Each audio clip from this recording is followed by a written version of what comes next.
पश्चाताप एवं प्रायश्चित की चर्चा चल रही है। राजा परीक्षित सुखदेव जी महाराज से प्रश्न पूछते हैं। नरकों का विस्तृत वर्णन सुन के राजा परीक्षित एड़ी से लेकर सिर तक कांप गए हैं और प्रश्न पूछते हैं, महाराज धीराज, क्या कोई ऐसा उपाय नहीं कि व्यक्ति नरक की यातनाएं न झेले, इनसे बच जाए, नरक द्वार में प्रवेश ही न करना पड़े?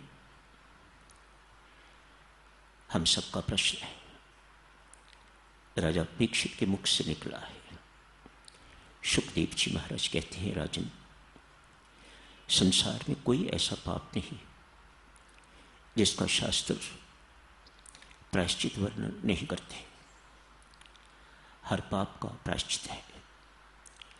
प्रायश्चित करके पाप नष्ट कर दिया जाता है, उसे भस्म कर दिया जाता है, उसे खत्म कर दिया जाता है। बार बार के प्रायश्चित से, प्रत्येक पाप के प्रायश्चित से व्यक्ति निष्पाप होके जब परमात्मा के दरबार में जाएगा तो वह नरकगामी नहीं हो सकेगा, वह सीधा परमधाम प्राप्त होगा। राजा परीक्षित कहता है, महाराज, पाप का प्रायश्चित व्यक्ति कर भी ले, जिस पाप का प्रायश्चित किया है मानो वह पाप नष्ट हो गया, खत्म हो गया,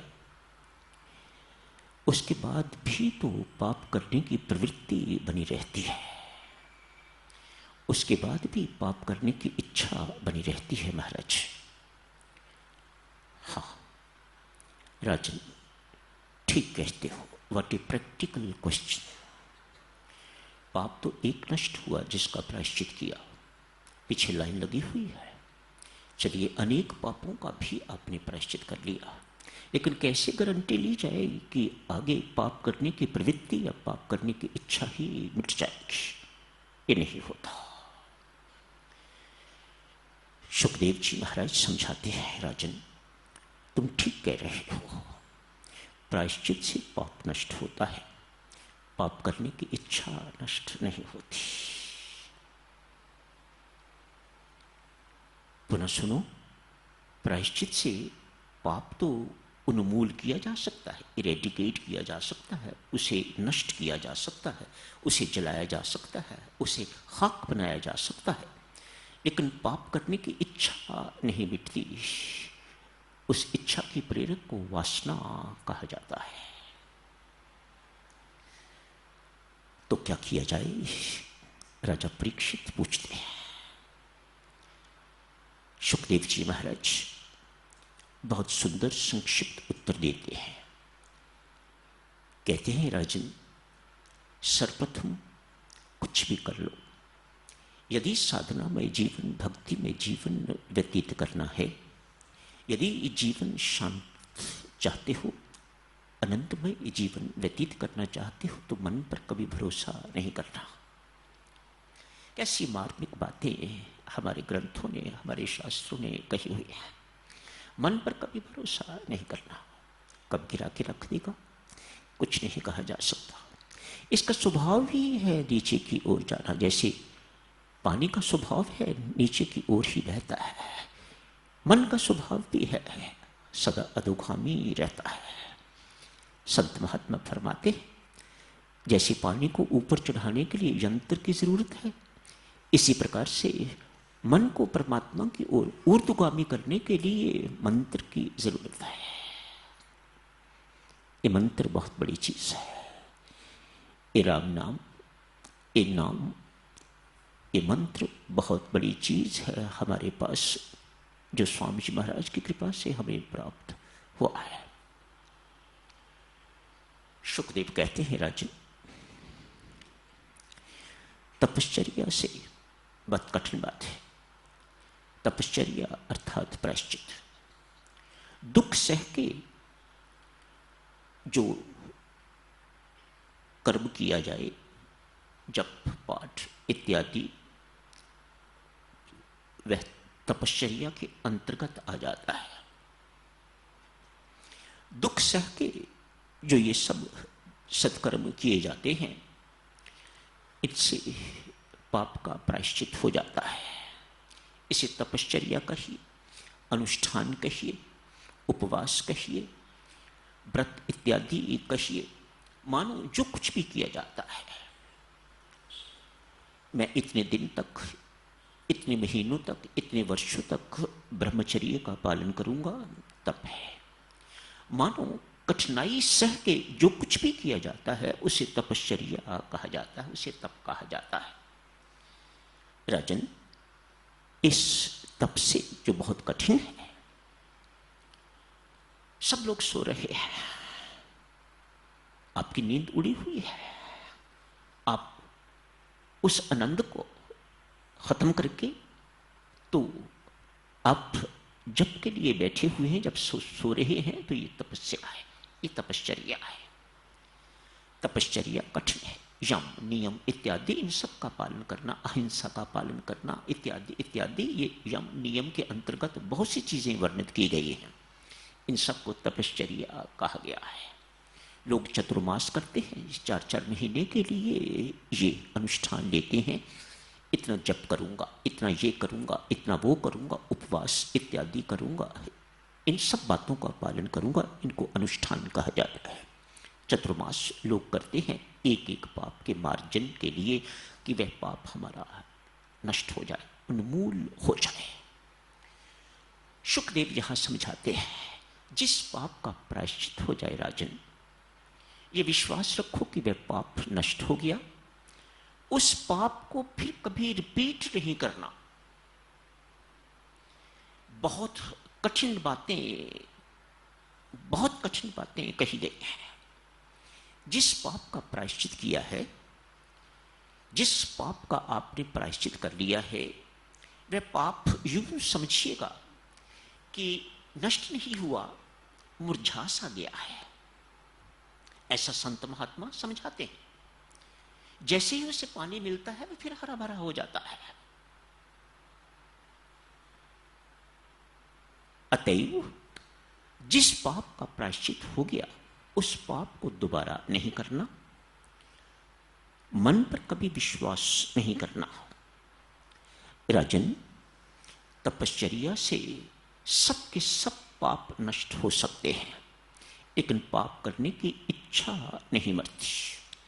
अतएव सुगमतम साधन पापों को नष्ट करने का एवं पाप की इच्छा अर्थात वासना, जिसके पीछे अहंकार है, अज्ञानता है, इसको उन्मूल करने का, इन दोनों को उन्मूल करने का सुगमतम साधन है परमेश्वर की शरणागति, परमेश्वर को अपने आप को समर्पित कर देना।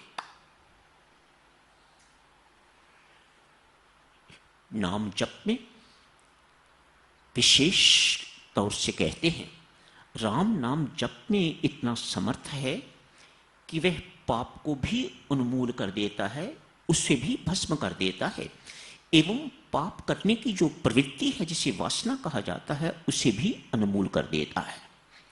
अतएव समर्पित भाव से, शरणागत भाव से, मैं परमेश्वर कुछ नहीं कर सकता, मेरा सब कुछ तेरे समर्पित है, समर्पित भाव से यदि नाम जपा जाए, राम नाम की आराधना की जाए, तो उससे पाप एवं पाप करने की प्रवृत्ति दोनों नष्ट हो जाती है। स्वामी जी महाराज फरमाते हैं, गुरुजनों के पास जाके, संतों महात्माओं के पास जाके, महापुरुषों के पास जाके अपने पापों का वर्णन कीजिए। गुरुकुल की बातें होती होंगी, जहां शिष्य और गुरु इकट्ठे रहते थे। दिन भर में जो कोई गलती होती थी, शाम को या 24 घंटे की गलती अगले दिन सुबह गुरु महाराज के श्री चरणों में वर्णन कर दी जाती थी। स्वामी जी महाराज कहते हैं, ऐसा करना बिल्कुल ऐसे ही है जैसे घर में रोज बुहारी लगाई जाती है, घर साफ कर दिया जाता है। ठीक इसी प्रकार से गुरुजनों के सामने अपने पापों का वर्णन करने से अंदर एक बुहारी रोज के रोज लगती जाती है, रोज के रोज इसकी सफाई होती जाती है। हाँ, ये तो रोज के कामों की बात हो गई। इसे स्वामी जी ने आलोचना कहा है, पश्चातापूर्वक वर्णन करना, मानो रो के, दुखी होके कि मुझे ऐसा करने से दुख महसूस हो रहा है, बड़ी वेदना महसूस हो रही है, तकलीफ महसूस हो रही है, ये मेरे जैसे व्यक्ति को नहीं करना चाहिए था। इन भावना से यदि गुरु के सामने, संत के सामने या किसी महापुरुष के सामने कन्फेशन किया जाता है, पाप माना जाता है, तो स्वामी जी महाराज कहते हैं कि उसका पाप धुल जाता है। जो पाप किए हुए हैं उनका क्या किया जाए? हमारा सिस्टम तो बड़ा अलग है। हम तो बड़ा पापी जीवन व्यतीत कर चुके हुए हैं। हमारा जीवन इस प्रकार का धुला धाला जीवन नहीं है।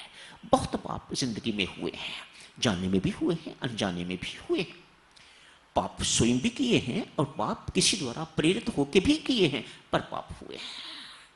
उनका किया जाए, उनका क्या किया जाए? स्वामी जी महाराज समझाते हैं, कहते हैं बहुत कठिन काम है, शूरवीरों का काम है। जो कोई माई का लाल कर जाता है उसका बेड़ा पार हो जाता है। संतों महात्माओं के पास जाके, गुरुजनों के पास जाके अपने मुख से अपने एक एक पाप का वर्णन करो, वर्णन करके उनसे प्रायश्चित पूछो। शुकदेव ने एक लंबी स्टेटमेंट दी है, एक खुली स्टेटमेंट दी है कि नाम जप से पाप खत्म हो जाता है एवं पाप करने की इच्छा भी मिट जाती है, खत्म हो जाती है। कितना जाप, कितना नाम जपना होगा? क्या सारी जिंदगी पर जपते रहें एक पाप के लिए?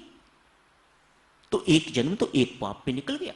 तो हमने तो कई पाप किए हुए हैं, मानो कई जन्म हमें लगेंगे अपने किए हुए पापों का मार्जन करने के लिए, इनको अनुमूल करने के लिए।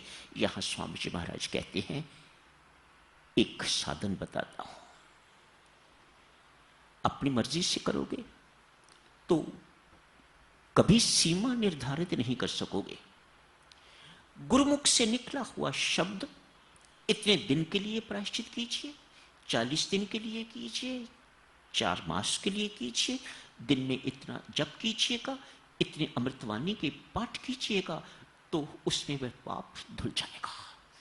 गुरु के पास जाके, संत महात्मा के पास जाके कन्फेशन करने से, अपने मुख से बोलने से, जो मेथड, जितना मेथड वह बताते हैं, उससे उस पाप का मार्जन हो जाता है, वह पाप खत्म हो जाता है। अन्यथा देवियों सज्जनों, सीमा निर्धारित करनी साधक के लिए बहुत कठिन बात है तो ये बहुत कठिन बात है। कुछ दिनों से साधक बहुत हिम्मत करके आ रहे हैं, लेकिन कुछ बोल नहीं पाते, बहुत कठिन काम है। इतना ही उनसे अर्ज करता हूं, देवियों सज्जनों, आप आए हो मेरे पास, मैं सुझाव तो तभी दे सकूंगा जब आप मुख खोलोगे। कैसा पाप है उसके मुताबिक प्रायश्चित का निर्णय दिया जाता है। इतना इतना करो तो प्रायश्चित होगा और उस प्रायश्चित से आपका वर्णित पाप नष्ट हो जाएगा, खत्म हो जाएगा। साधक, ऐसा करना पुनः कहूँगा बहुत कठिन बात है। बहरहाल हमारे पास साधन है, नाम जप का करते रहिएगा। यदि बल है ऐसा कि ये पाप वर्णन करने योग्य है, करते हैं लोग, ऐसे हिम्मत वाले हैं साधक, बच्चियां हैं ऐसी जिन्होंने अपनी जिंदगी में पाप किया और झट आके मुझे बता दिया कल हमसे ये गुनाह हो गया, जो नहीं होना चाहिए था। ऐसे हिम्मत वाले लोग हैं। पर मत सोचिएगा कि मैं ऐसा आपसे कह रहा हूं कि आप सब आइएगा और अपना अपना वर्णन मेरे सामने कीजिएगा, नहीं। बहरहाल इतनी तो प्रार्थना आप सबसे करता हूं कि आप नाम जप प्रेम पूर्वक, श्रद्धा पूर्वक कीजिएगा। सुखदेव जी यहां समझाते हैं, राजन, कलयुग है। कलयुग में स्वरूप पूजा, आप वृंदावन जाते हैं, आप मंदिरों में जाते हैं, वह स्वरूप पूजा है। स्वरूप पूजा, सुखदेव के शब्द सुनो माता, कहते हैं बहुत आसान है, बहुत प्रभावी है, पर अति कठिन। उसमें अति पवित्रता की आवश्यकता है जो संभव नहीं है। मात्र वृंदावन चक्कर लगाने के लिए गए तो चक्कर ही रहता है, वह चक्कर के बाद चक्कर। जैसी पवित्रता चाहिए स्वरूप पूजा में, ये सुखदेव जी राजा परीक्षित को समझा रहे हैं। कहते हैं जैसी पवित्रता स्वरूप पूजा के लिए कलयुग में चाहिए, वैसी पवित्रता निभाई नहीं जा सकती।